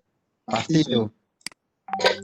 Itu kumpul itu pasti. Ini ya semoga saja nanti enggak kumpul ya. Ini pasti akan apa ya istilah itu kangen, pasti itu pasti langsung interaksi pasti itu, Dok, di dalam sekolah lah. Pertanyaan, Dok, sederhana, Dok, kalau misalkan anak tersebut tidak bawa ya, ataupun lupa pakai masker, terus maskernya itu tuker itu, Dok, itu bagaimana, Dok, menyikapinya? Oh ya, kalau maskernya ketukar ya tinggal diberitahu aja. Tidak sengaja, maksudnya tidak sengaja ketuker, Dok. Ya itu kan juga bahaya juga. Ketuker ya itu memang berbahaya. Dia kalau ketahuan anaknya itu ya ditegur, langsung diganti maskernya, begitu aja, Pak. Jadi juga dinasihati berulang kali. Kita makanya sebagai orang tua juga nanti peran guru, masyarakat, dan juga bersama-sama dengan orang tua, termasuk pengasuhnya, kalau misalnya diasuh pembantu, itu juga sangat penting dalam edukasi anak yang apalagi masih anak kecil. Biasanya dia males-malesan memakai masker gitu. Iya, itu juga iya, Dok, betul, Dok. Pernah sih saya menemui 1-2 gitu, Pak, kalau misalkan bahasa Jawa itu ongkep, Pak, Dok. Iya. Ongkep atau sumuk lah gitu. Kalau pakai masker kelamaan. Terus saya ingatkan, kalau misalkan ya tetap meskipun di rumah ya, ataupun di area yang kerumun ya, kalau bisa pakai masker supaya safety gitu, Dok. Iya.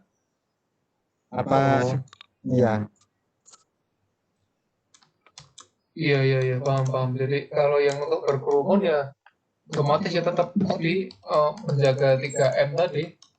Jadi tetap mencuci tangan, memakai masker, dan menjaga jarak. Iya.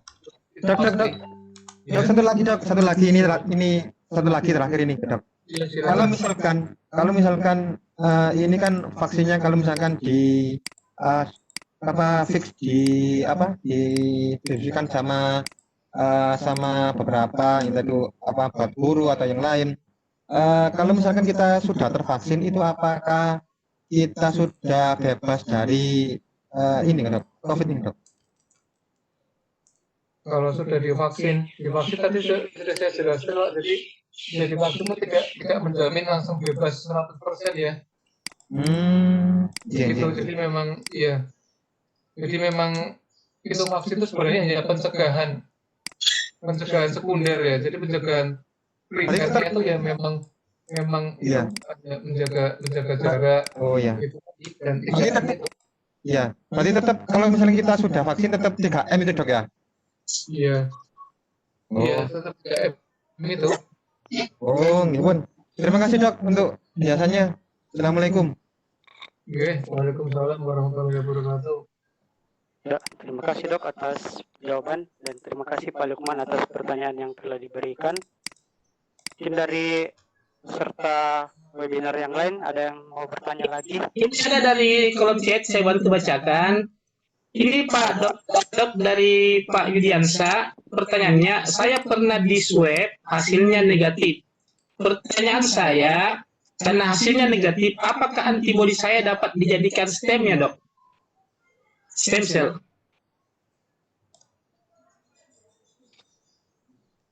Ya dok, bisa dijawab dok.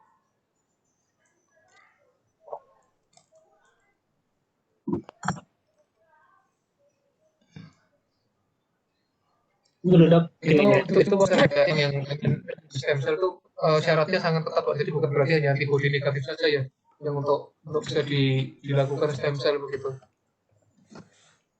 Maksudnya kalau yang stem cell itu dok, kita harus bebas dari beberapa penyakit berbahaya ya, baru bisa dijadikan stem cell. Diambil. Iya, iya gitu semacam donor darah itu kan juga harus terbebas dari misalnya penyakit HIV, kemudian hepatitis begitu gitu. Jadi untuk stem cell juga kondisinya juga sangat ketat, ada protokol-protokol yang harus dilengkapi. Misalnya ada itu ya, sistem imun tertentu yang harus dicek dulu oleh dokter dan kalangan medis lainnya begitu. Kalau dan juga ada apakah ada kecocokan antara stem cell donor dengan si penerimanya itu begitu yang bisa dijelaskan. Jadi kalau misalnya kan secara umum tuh manusia lahir tuh stem cellnya yang dimiliki itu 1/10.000, kalau remaja jadi 1/100.000, kalau usia 30 tahun jadi 1/250.000, saat usia 50 tahun jadi 1/400.000, kalau seorang 80 tahun stem cellnya bisa 1 dari 2 juta. Jadi dari jumlah selnya saja yang dimiliki itu aja sudah sangat terbatas ya. Jadi apalagi nanti kalau dia sudah pernah sakit atau mungkin tidak pernah sakit itu yang COVID, itu juga ada kriteria lain yang nanti itu akan ditentukan atau dikomunikasikan oleh para ahli yang di laboratorium dan juga ahli klinisi yang akan menentukan apakah dia berpotensi untuk menerima atau bahkan bisa untuk mendonorkan darahnya atau mendonorkan dari sel-sel tubuhnya untuk dibuat menjadi stem cell, begitu ya bisa saya jelaskan. Ya, dok, terima kasih atas jawabannya dok. Ini ada pertanyaan lagi dari Jan Lanengkah. Jadi apakah COVID-19 ini dok ada kemungkinan untuk hilang atau musnah di muka bumi ini, ataupun potensinya untuk ada terus dan mengancam kehidupan manusia akan berlanjut terus sampai kehidupan nanti dok? Jadi mungkin bisa dijelaskan dok. Iya, itu pertanyaan yang bagus sekali. Jadi saya pikir kalau ini pertanyaannya juga sangat sulit bagi saya ya, karena saya belum tahu apakah ini nanti virus ini akan bisa hilang atau enggak. Itu banyak sekali faktornya, tapi saya pikir kalau akan hilang, saya pikir tidak ya, karena virus ini juga terus bereplikasi ya, mengalami mutasi gen dan sebagainya, jadi akan tetap ada. Dan kalau ditanya kapan virus ini akan hilang, ya jawabannya saya tidak tahu, karena memang belum ada penelitian yang bisa membuktikan bahwa virus ini akan hilang dari muka bumi. Begitu jawaban sederhananya. Oh jadi maksudnya dok itu virus ini lagi terus bermutasi ya dok, bereplikasi. Iya Pak, jadi virus ini akan terus bermutasi, bereplikasi, dan juga akan terus berdiferensiasi. Jadi makanya virus ini bisa dikatakan ini virus yang paling aneh. Jadi sepertinya tidak ganas tapi mematikan, itu kayak kecil-kecil cabai rawit gitu. Jadi memang karena salah satunya memang karena ini virus ini kan suka bermutasi tergantung banyak faktor ya. Itulah sebabnya kenapa vaksin dikatakan oleh WHO itu tidak cukup vaksin. Ya memang karena vaksin itu hanya cocok untuk strain virus COVID tertentu. Kan strainnya kan banyak sekali begitu. Itu cara sederhananya semacam itu. Jadi menurut Dok, kalau ini vaksin ini belum secara efektif bisa aman ya, kalau kita anggaplah kita sudah divaksin semua, belum bisa secara aman yang pembelajaran di sekolah ini ya Dok?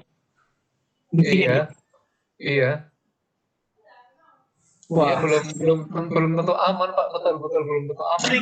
Jadi kan divaksin tetap harus pakai masker, tetap jaga jarak, begitu ya Dok? Iya ya begitu. Waduh. Ya memang begitu. Pertanyaan Pak atau apa mau bertanya? Silakan kalau ada mau bertanya.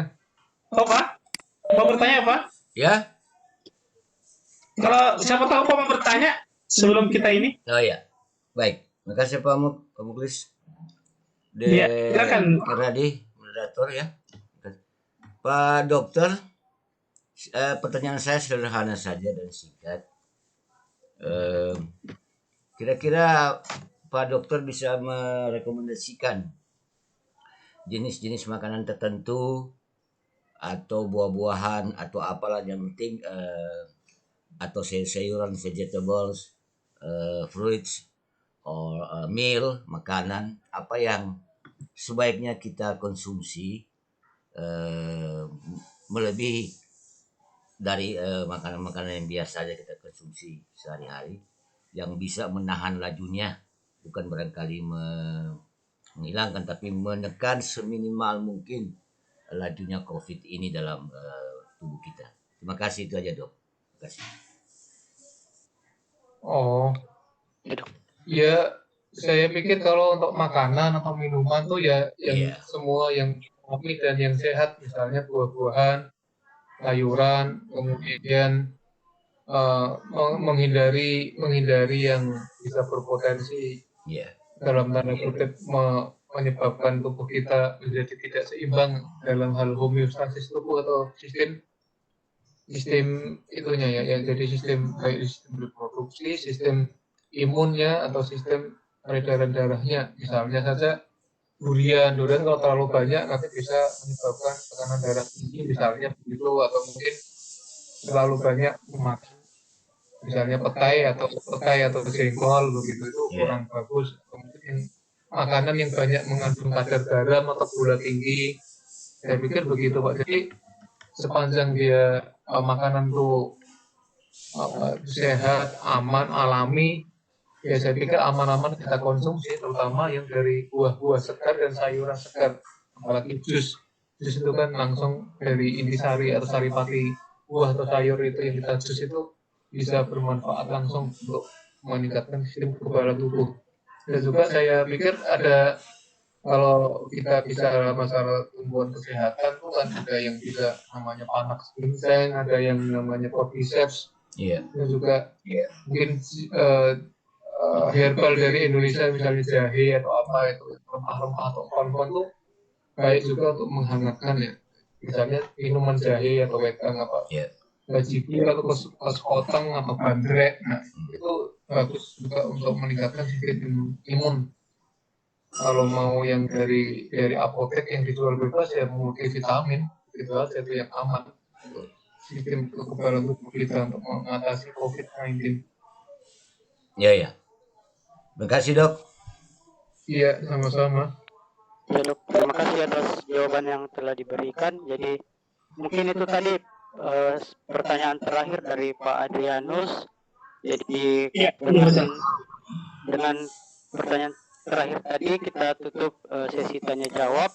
Selanjutnya saya persilahkan kepada dokter untuk menyampaikan kesimpulan ataupun pesan-pesan yang bisa disampaikan ke seluruh guru-guru yang ada di webinar ini, Dok. Jadi kepada dokter saya persilahkan. Jadi sebagai closing statement, singkat saja bahwasanya mari kita tetap menjaga protokol kesehatan dengan sangat ketat, dan kita tetap mawas diri, tetap menjaga diri, menjaga pikiran, menjaga perasaan, menjaga semua hal yang bisa kita jaga untuk meningkatkan sistem imun kita. Dan strategi perang ini salah satunya memang menggunakan stem cell atau teknologi nano atau nanomedicine atau nanoteknologi. Tetapi yang terpenting, lebih penting dari semua itu adalah kita juga jangan melupakan Allah ya, karena ini virus kan merupakan makhluk ciptaan Allah, dan kita hanya bisa meminta perlindungan kepada Allah sebagai satu-satunya cara, dan ini sebagai fondasi dasar terutama dari tingkat spiritual ya. Jadi memang perang militer juga kita harus libatkan juga sistem iman dan takwa kita itu lebih ditingkatkan agar bisa mengatasi serangan virus ini. Di samping juga sistem kekebalan, kemudian sistem mekanisme tubuh atau homeostasi tubuh, dan juga sistem keserasian atau keseimbangan harmoni baik di dalam diri kita, lingkungan, dan harmoni di alam semesta. Saya pikir kalau sudah tercipta suatu tata keseimbangan atau harmonisasi global, maka di saat itu mungkin virus sudah tidak bisa menemukan lagi tempat untuk masuk, terutama ke dalam sistem paru-paru manusia.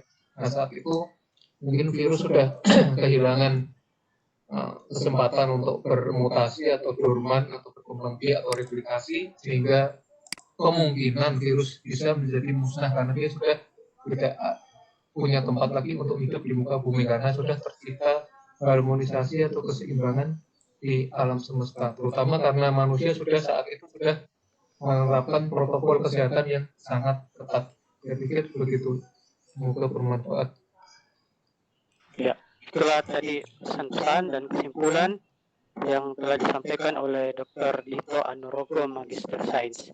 Nah, dengan berakhirnya pesan-pesan tadi, maka berakhir pula lah acara kita sampai sekarang ini. Nah, dengan ini saya sebagai moderator pamit undur diri. Kurang dan lebihnya mohon dimaafkan. Assalamualaikum warahmatullahi wabarakatuh. Saya kembalikan ke host, ke Om Mulis, kepada Pak Mulis di saya kembalikan. Terima kasih banyak Dinda Muhammad tadi. Terima kasih banyak Dok, luar biasa pemaparannya. Teman-teman banyak pencerahan tentang stem cell ini, terutama menyambut masa pembelajaran semester genap di bulan Januari. Dok, banyak teman-teman yang merasa merasa khawatir dengan adanya webinar ini. Dari penjelasan dokter sangat luar biasa, kami sudah dapat pencerahan. Alhamdulillahirabbil alamin, webinar edisi 22 Seminar Sains dan Teknologi Ikatan Guru Indonesia Kabupaten Takalar, Provinsi Sulawesi Selatan yang mengambil tema sangat menarik, The Art of War, Stem Cell versus COVID-19, dengan narasumber hebat kita Dr. Dito Anurogo, Master Sains, dosen Fakultas Kesehatan Ilmu Kedokteran Universitas Muhammadiyah Makassar, yang beliau juga lagi S3 di IPTRM TMU Taiwan. Kami nyatakan selesai dengan marilah kita bersama-sama mengucapkan alhamdulillahirabbil alamin.